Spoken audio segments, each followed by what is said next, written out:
witchcraft books in there. Here it is. All right, area code 571. You're on live. Hi, Coach. What's going on? I was just calling in to talk about the Lilith in the mirror and her smartphone video. Yes. You were actually talking about something. You didn't say the word. I don't think you know the actual term for it, but it's called scrying. And it's S and crying as one word. Okay. It's also called seeing or peeping. And scrying is the art of gazing into a dark mirror, water, or a crystal in an effort to go beyond the physical eyes and letting the inner psychic eye open to receive visions and information. So with the dark mirror, it would usually be a black mirror, and this is something that's called the ancient art of second sight. This is thousands of years old. It's one of like the oldest practices.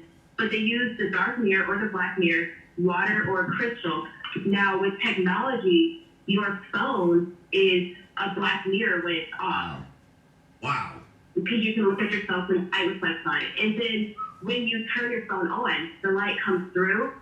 The pixel on your phone that creates the image that you're looking at right now on your screen, it's actually made of liquid crystals, which will be the water in the crystal of the scrying. So your phone, your computer screen, your iPad, your radio in your car is actually a scrying trilogy.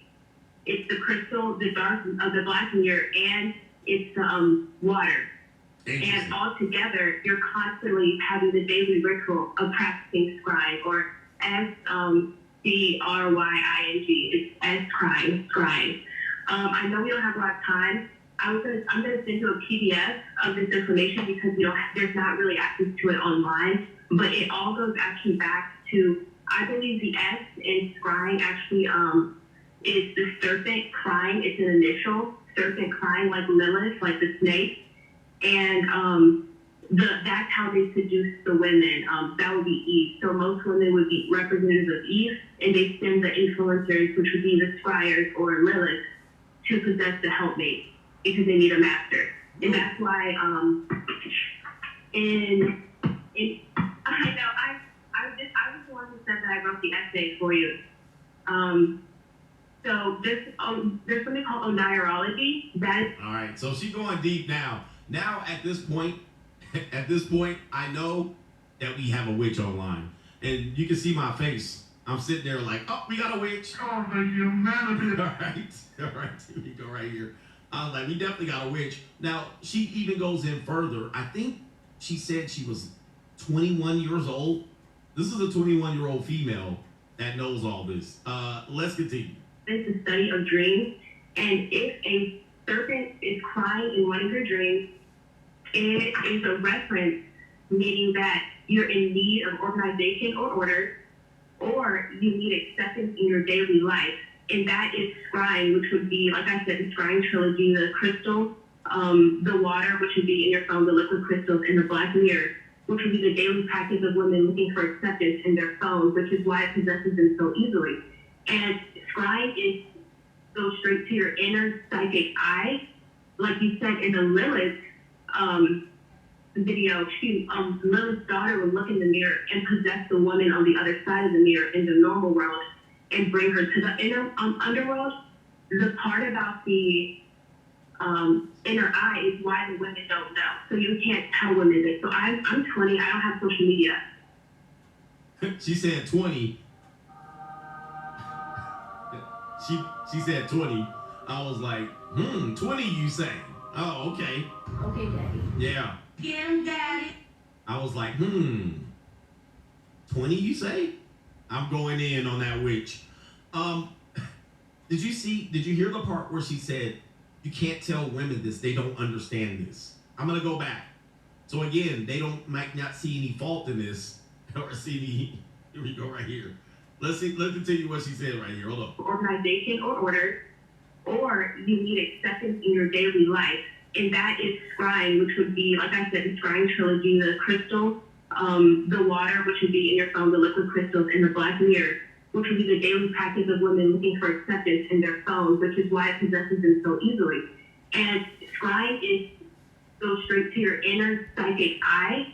like you said in the Lilith video, Lilith's daughter would look in the mirror and possess the woman on the other side of the mirror in the normal world and bring her to the inner underworld.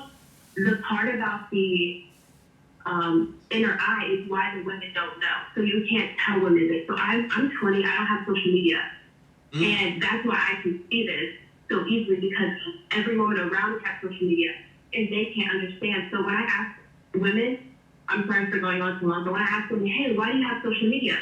They'll be like, I don't really know. It's just something. You know, I just like it. They don't know because their inner psychic eye has been possessed.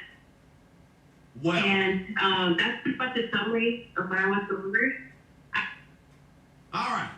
As you can see, this woman has awakened something and has become aware of a lot of details, and she has a lot of reasoning behind it. And yes, she emailed, and I didn't want to open it. I didn't want to open the email. I was like, oh. But anyway, interesting stuff, right? So she's a 20-year-old that knows this information, and whether you believe it or not, whether it's true or not, it's a approach that she's taken to break down details. And she's went into it and done enough research for her to believe what she believes. And she also believes that other women are being exposed to this ignorantly, as we already just discussed. If you're sagging your pants, you're ignorantly exposed to something that you have a false belief system of. Similarly, people have representations and symbols that they carry. Dollar bills. A lot of things that we carry has these symbols and representations on them. Symbols on automobiles. Car symbols, logos, Starbucks logo. Let's talk about that real quick and I'll get to the super chat. Starbucks logo. Let me see if it will explain. Spiritual meaning of the Starbucks logo. The hidden evil Starbucks logo. Some people will go in there, listen, they're going to say it's evil and all this shit. You interpret whatever you want to interpret it here. But here it is right here. Get this damn thing off my screen. All right, so they're saying the Starbucks logo, as you can see here, it originated as this logo and then transformed to this logo. And lately they've cropped it out. They cropped the meaning out. It looks like a woman holding her legs up. That's what it looks like. But the original logo is potentially was this one here, which is the two-tailed siren. What is the two-tailed siren? The two-tailed siren, let me see here. All right, who is this Starbucks mermaid and why is she wearing a crown? The two-tailed mermaid is Melazine, I'm not sure, a siren body type, which is a symbol of alchemy. All right, there's a lot going on. Again, the symbol, the idea is, and I'm not going to read in between the lines here, but the idea is symbolism means everything. So it's not by chance that they just made that up, right? It's not by chance that they were just like, oh, this will be a cool logo, right? Oh, this will be cool. We'll put this lady in the middle of the Starbucks coffee. No, there's no coincidence. There's no coincidence. That's intentional. That is done there, and then you serve it every time you get your Starbucks mug. Every time you drive in. Every time you hold it. That symbolism is there. This says Starbucks right there. I didn't even know it. Symbolism is there. So it's aware. It's near you. So anyway, once you know, you'll start to think things a little bit deeper. It's what it is. I don't know. Are you dating a witch? Who knows?